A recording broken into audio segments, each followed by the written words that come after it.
내가 정말 하고 싶은 일을 하고 싶은데 그러기 위해서 내가 주체가 될 수 있어야 되거든요. 내가 어떤 것들을 하고 싶은지 생각하고 그거를 하려면 어떤 것들을 준비해야 되는지 찾아보고 실행해보고 이런 거 하기 위해서는 내가 주체가 돼야 되는데 그런 것들이 학습 능력이 좀 필요하다는 거죠. 그런 걸 안 해본 사람들은 해보고 싶다는 생각은 할지언정 실행하기가 힘들거든요. 안녕하세요. 이런 생각의 졸린입니다. 오늘은 제가 좀 중소기업에 대한 이야기를 좀 드리려고 하는데요. 제가 한 11년 넘게 중소기업에 쭉 일을 해왔거든요. 그렇게 일을 해오면서 제가 느꼈던 중소기업의 어떤 이모저모, 나 중소기업의 어떤 현실에 대해서 오늘 좀 말씀을 드리려고 합니다. 중소기업 하면은 대표적으로 이제 많이 나온 얘기들이 있어요. 하나씩 간단하게 먼저 얘기해 보면, 먼저 첫 번째 연봉에 대한 이야기. 연봉이 굉장히 적다. 그리고 두 번째가 멀티. 체계가 부족하다. 체계가 부족하기 때문에 한 사람이 해야 되는 영역이 많다는 거고, 세 번째가 가족 같은 회사. 이렇게 얘기들을 많이 하는데, 하나씩 얘기해 보면, 연봉 같은 경우는 뭐 다들 이미 다 아시겠지만 대기업에 비해서 정말 초라하죠. 예. 제가 제 경험으로 이제 빗대서 얘기하면 정말 작은 중소기업들은 초봉이 다 3천이 안 됩니다. 3천이 안 되고 한 2,400에서 2,800 수준, 예, 그 정도로 알고 있어요. 근데 이제 대기업 같은 경우는 뭐 대기업도 어떤 회사냐에 따라서 이제 되게 크게 다른 걸로 알고 있는데, 사실 제가 대기업은 아주 자세히는 모릅니다.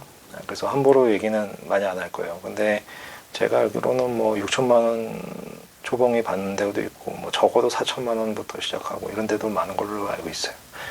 그렇다 보니까 첫 시작 출발부터가 상당한 차이가 나죠. 그래서 거기서 오는 괴리감이 되게 많은 것 같아요. 예. 그리고 이제 시작에서도 차이가 많이 나지만, 이게 또 문제는 그걸 극복할 수 있냐. 더 문제는 중소기업은 인상폭도 크지 않아요. 정말 쥐꼬리처럼 오릅니다. 네, 얘기하다 보니까 또 약간 속이 쓰리네요. 네. 그래서 정말 아득바득 몇 년을 해봐야, 예를 들어 뭐 2,800으로 시작했다고 해도, 거의 10년 가까이 일해도 뭐 4천 언저리나 4천 초반 수준, 뭐 이 정도인 분들이 많을걸요, 아마. 아닐 수도 있어요. 제가 아는 기준에서 그런 거니까. 그래서 연봉에 있어서 굉장히 메리트가 일단 없고요. 두 번째로는 아까 얘기했듯이 이제 체계가 부족하다, 이런 것들이 있는데, 연봉도 적고 인상폭도 적고, 뭐 또 복지, 요즘에 다들 워라밸 하면서 복지 되게 많이 보시잖아요. 그러니까 돈을 어차피 많이 벌 게 아니라면 뭐 야근이 잘 없다든가, 야근을 거의 안 한다든가, 아니면 야근을 하면 야근 수당을 준다든가, 뭐 그런 것들, 아니면 휴가를 좀 자유롭게 쓸 수 있다든가, 뭐 그런 것들. 그런 복지도 약합니다. 중소기업은 또. 아무래도 이제 중소기업이 그런 기본적인 여건들이 열악하다 보니까 사람들이 많이 자주 들어오기도 하고, 또 그만큼 나가는 사람이 많은 거예요. 퇴사하는 사람이 많죠. 사람들이 많이 빠져나가기도 하고, 인원 대비 해야 할 일이 많으니까. 한 가지 영역만 하는 게 아니라 이것저것 다 해야 되는 상황들이 많죠. 요즘엔 막 진짜 막 뒤죽박죽이에요. 뭐 웹 디자이너한테 영상 편집을 요구하고, 중소기업은 그래요. 그렇게 일을 짬뽕으로 시켜놓고 일을 못한다, 뭐 이렇게 얘기하니까 근로자 입장에서는 굉장히 화딱지 나는 거죠. 예. 그런 게 있고, 세 번째, 가족 같은 회사. 정말 가족 같다. 네. 저도 모르게 좀 크게 웃었네. 예. 좀 더럽죠. 나쁘게 얘기해서 그냥 자기들끼리 다 헤쳐먹는 거예요. 그런 회사가 되게 많아요. 중소기업 뭐 꼴랑 예를 들어 뭐 10명, 20명밖에 안 되는 회사에서 각 보직에 그 사장의 친인척들이나 막 지인들이 10명 이상 다 보직에 차 있어요. 그러면 회사가 어떨 것 같아요? 20명밖에 안 되는데 나머지 10명은 그냥 완전히 부품인 거예요. 예. 정말 뒤치다거리만 하는 거죠. 예. 그런 것들이 너무 극심하다는 겁니다. 그러면서 뭐 우리는 가족 같다, 뭐 이렇게 얘기하는 거죠.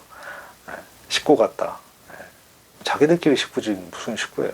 뭐 그런 것들이 중소기업의 대표적인 단점이라고 생각이 들어요.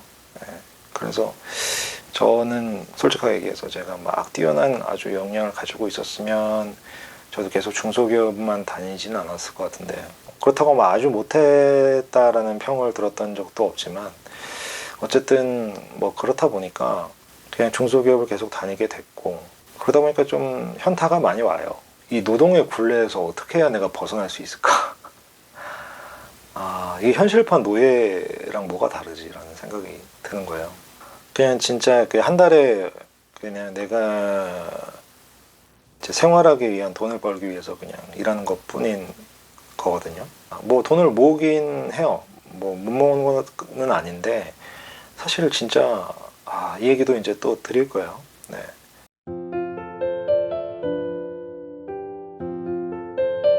중소기업 연봉 제가 말씀드렸잖아요. 뭐 초봉이 많아야 뭐 3천이 좀 안 되는 수준 정도고, 그렇게 해서 몇 년 해봐야 4천만 원 좀 넘는 수준. 네, 그 정도가 보통일 거란 말이에요. 근데 그렇게 벌어가지고 우리 결혼해가지고 이제 나중에 아이를 낳으면 또 육아도 해야 되고요. 차도 뭐 마련을 해야 될 수도 있고, 집도 마련해야 되고, 우리 이런 것들이 있잖아요. 집도 마련해야 되고, 이렇게 살아야 되는데 중소기업 연봉이 이렇게 뻔하기 때문에 한 달에 100만 원씩 모아가면서 생활을 한다는 게 결코 쉬운 일이 아니에요. 아까 얘기했듯이 만약에 애까지 있으면 더 힘듭니다. 그게 현실이거든요. 근데 예를 들어 그래서 생각을 해보자는 거예요. 우리가 결국에 이 노동의 굴레에서 벗어나기 위해서는 결국엔 돈이 있어야 되는 거예요. 돈 있으면 우리가 왜 이렇게까지 힘들게 일을 하면서 제대로 된 대우도 못 받으면서 이렇게 일을 하겠습니까? 결국엔 돈 때문이잖아요. 그래서 돈을 모아야 되는데 월 100도 모으기 힘들단 말이죠. 근데 월 100을 모은다고 쳐요. 월 100씩 모은다고 치고 10년을 모아야 1억 2천이 돼요.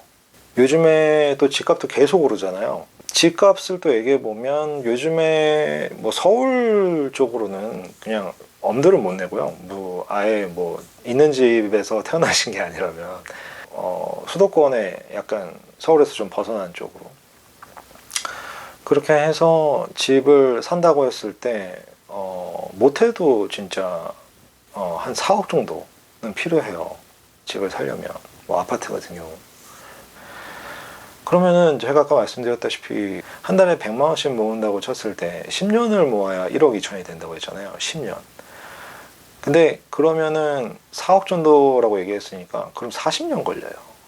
4억 정도를 만들려면 40년 좀 안 걸리긴 하는데 아무튼 40년에 가까운 시간이 걸린다는 거예요.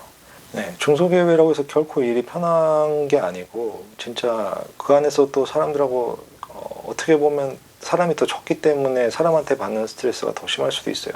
그러니까 중소기업도 절대 편한 게 아닌데 거기서 내가 이렇게 매일같이 치면서 일을 해서 어떻게 한 달에 100만 원씩 모아도 40년을 내가 정말 꾸준히 100만 원씩 모아야 거의 근 40년을 그래야 4억 정도 모은다는 거예요. 근데 제가 장담하는데 한 달에 100만 원 모으는 것도 쉽지 않을 거예요. 나중에 육아까지 하시면 뭐 애가 만약에 또 하나도 아니고 둘이고 막 둘 이상 되고 하면은 진짜 죽습니다. 저는 그래서 이렇게 몇십 년을 살아야 되는 건가? 인생은 한 번뿐인데 한 번뿐이고 벌써 나도 이렇게 30대 후반이 됐는데 40대 50대를 계속 이렇게 살아야 되나? 이런 생각이 드는 거예요. 그러면서 너무 불행하다. 결혼 생활 좋고 다 좋은데 정작 이 직장 생활이 너무 불행하다. 저는 그런 생각이 많이 들었어요. 중소기업 마냥 안 좋다고만 얘기하고 싶지는 않아요. 그럴 생각은 아니고 다만 근데 제가 만약에 지금 중소기업에 다니고 계시거나 아니면 이제 들어가신 지 얼마 안 됐거나 이런 분들이 이제 만약에 보고 계신다면 드리고 싶은 얘기는 중소기업에서 계속 그냥 그 일만 하면서 살아가는 거는 추천드리고 싶지 않다는 거예요. 모든 직장 생활들이 요즘에 직장인들은 예전처럼 이제 정년보장이라는 것들도 되게 희미해졌고요. 직장 생활을 하면서 이후에 것들에 대해서 대비를 해두는 사람들이 되게 현명하지 않나라는 생각들을 하게 돼요.